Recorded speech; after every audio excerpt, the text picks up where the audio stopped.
Jejak Prabu Airlangga di Lamongan Selatan.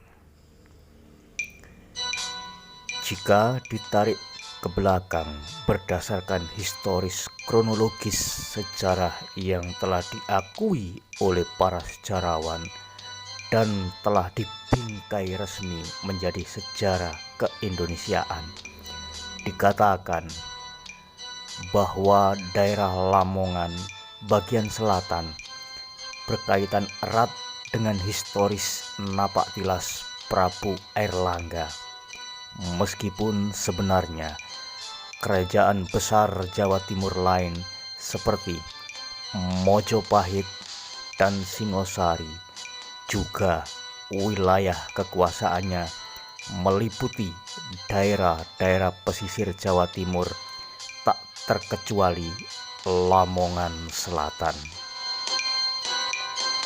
Akan tetapi, jika dilihat dari warisan berbagai kerajaan tersebut, napaktilas Prabu Airlangga mempunyai urgensi historis tersendiri terhadap berbagai daerah di Lamongan Selatan. Hal ini dikarenakan banyaknya napaktilas yang tersebar di Lamongan Selatan berkenaan dengan perjuangan Prabu Airlangga mendirikan dan memperjuangkan estafet mandataris Kerajaan Medang atau Mataram Lama, Dirian Prabu Sanjaya pada tahun 752 Masehi yang hancur lebur pada masa Dharmawangsa Teguh 1006 Masehi, efek serangan Raja Wurawari dari pasukan Lewaran Cepu sekarang dengan aliansi Kerajaan Buddha Sriwijaya.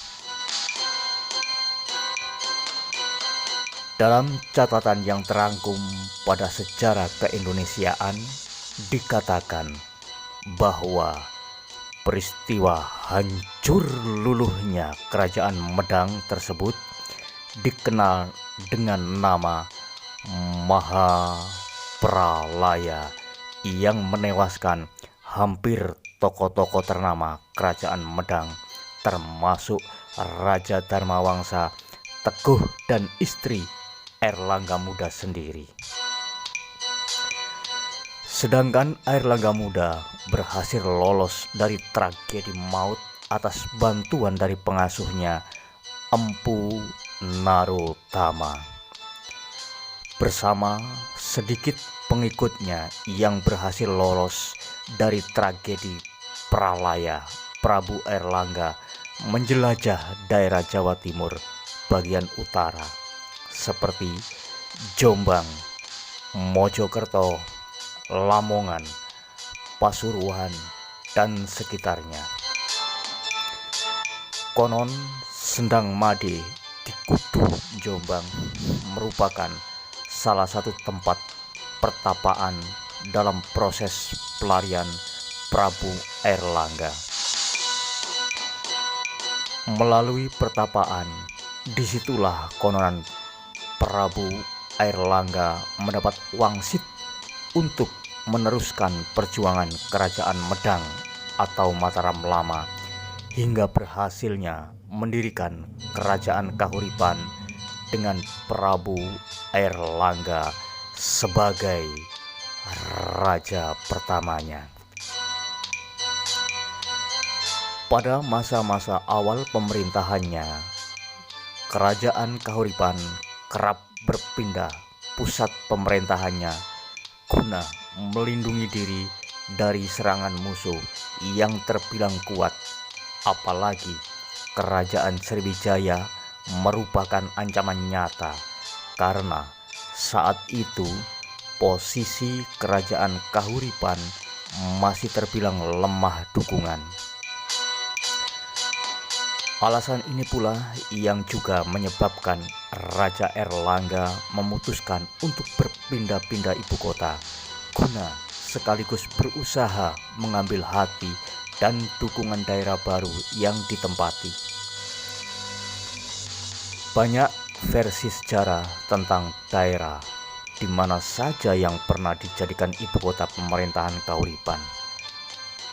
Beberapa pengamat sejarah menyebut daerah sekitar lereng Gunung Penanggungan bagian utara Ngoro Mojokerto merupakan ibu kota keraton awal atau wiwitan emas dalam awal tonggak perjuangan kerajaan Kahuripan Airlangga. Anggapan ini merujuk pada fakta peninggalan deretan candi di kaki Gunung Penanggungan beserta kolam pemandian Jalatunda yang disebut sebagai warisan kerajaan Kahuripan Airlangga. Namun versi anggapan sejarah lain justru dikatakan bahwa Raja Airlangga justru memulai berpindah-pindah ibu kota pemerintahan Kahuripan ke daerah utara Lamongan. Hal ini dikuatkan dengan ditemukannya berbagai peninggalan kuno kerajaan Kahuripan di daerah Lamongan bagian selatan, seperti berbagai prasasti, Pamuatan, Cani, Pataan, Pucangan, dan lain sebagainya, hingga terakhir ditemukannya bangunan candi besar yang tertimbun tanah di persawahan Dusun Montor, Desa Pataan, Kecamatan Samping. Dugaan ini dikuatkan pula dengan adanya sebuah daerah di Lamongan Selatan bernama Dusun Wotan, Desa Selahar Wotan, Kecamatan Ngimbang, yang digadang-gadang sebagai wiwitan emas yang merupakan pusat ibu kota keraton pertama kerajaan Kahuripan Airlangga. Apalagi di sekitar daerah tersebut terdapat sebuah prasasti bercorak Hindu yang diindikasi ada kaitannya dengan wiwitan emas Kahuripan, meski sebenarnya anggapan tersebut belum teruji jelas kebenarannya karena tak ada tindak lanjut penelitian berbasis sejarah dan arkeolog seputar sepak terjang pemerintahan Raja Airlangga di Lamongan bagian selatan. Prasasti Pamuatan dan prasasti lain sebagai penguat. Salah satu peninggalan Airlangga di Lamongan Selatan tiada lain adalah prasasti Pamuatan sekitar tahun 965 Saka atau 1043 Masehi. Sejarawan LC Damais 10 November 1042 yang ditemukan di Desa Pamotan, Kecamatan Samping, Kabupaten Lamongan. Akan tetapi sangat disayangkan, sekitar awal 2000-an pasca semakin terkenalnya prasasti Pamuatan sebagai warisan Airlangga, prasasti tersebut hilang dicuri oleh pihak yang tak bertanggung jawab dan hanya menyisakan bekas alas tempat dudukan prasasti atau yoni.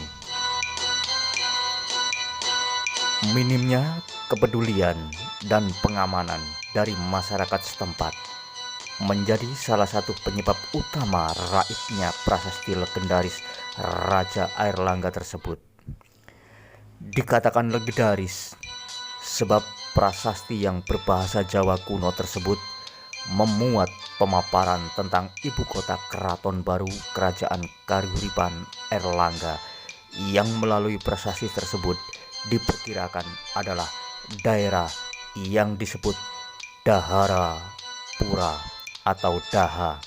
Dengan kata lain, prasasti Pamuatan sedikit banyak berkaitan erat dengan peristiwa menjelang turun tahtanya Raja Airlangga.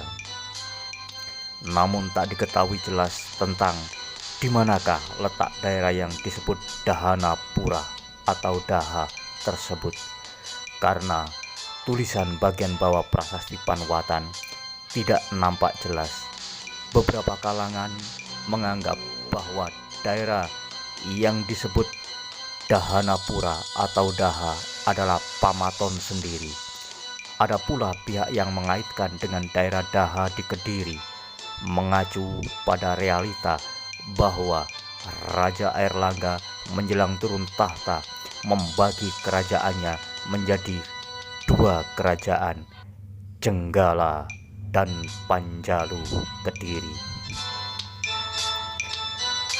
Selain prasasti Panwatan, ditemukan pula prasasti warisan Airlangga lain sebagai penguat napak tilas di Lamongan Selatan yang juga banyak disinggung pemerhati sejarah, seperti prasasti Cani tahun 943 Saka atau 1021 Masehi yang berisikan tentang penganugerahan gelar Sima kepada penduduk daerah Cani atau Candisari yang membantu dan mengabdi pada Raja Airlangga melindungi benteng kekuasaan wilayah kerajaan bagian barat. Prasasti ini kini disimpan di Museum Nasional Jakarta dan hanya menyisakan bekas lahan temuan yang kini diberi papan tanda penunjuk berisikan catatan seputar isi prasasti. Selain Cane, warga daerah Pandaan juga pernah diberi gelar Sima oleh Raja Airlangga atas kesediaannya menerima kehadiran Raja Airlangga dan pengikutnya yang mengungsi dari Keraton Wiwitan Mas akibat serangan pasukan Worawari. Peristiwa ini dicatat dalam prasasti Patakan tahun 1042 Masehi yang kini juga disimpan di Museum Nasional Jakarta. Prasasti ini juga menunjuk pada sebuah bangunan suci persembahan Raja Airlangga pada pemuka agama setempat bernama Sang Hyang Patauhanan, yang kabar terakhir kerap dikait-kaitan dengan ditemukannya bangunan seperti candi di pesawahan Dusun Montor, Desa Pataan, Kecamatan Sambeng. Jejak Raja Airlangga di Lamongan Selatan semakin diperkuat dengan ditemukannya prasasti Pucangan di lereng Gunung Penanggungan pada masa pendudukan Gubernur Raffles asal Inggris di Nusantara, sehingga prasasti tersebut kini disimpan di Museum Caluta, India. Kala itu India juga merupakan pusat jajahan dari kerajaan Inggris.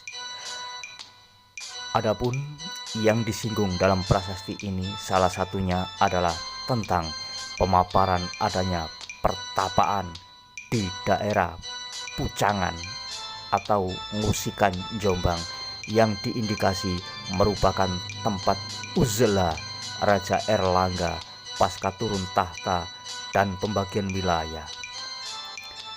Hal ini dikuatkan pula dengan ditemukannya makam petilasan putri pertama Raja Airlangga, Sanggrama Wijaya Tunggadewi atau dikenal dengan Dewi Kili Suci di daerah Pucangan, Gunung Pucangan, yang konon menolak pemberian tahta dari ayahanda dan justru memilih untuk menjadi pertapa untuk menjauhi kepentingan duniawi.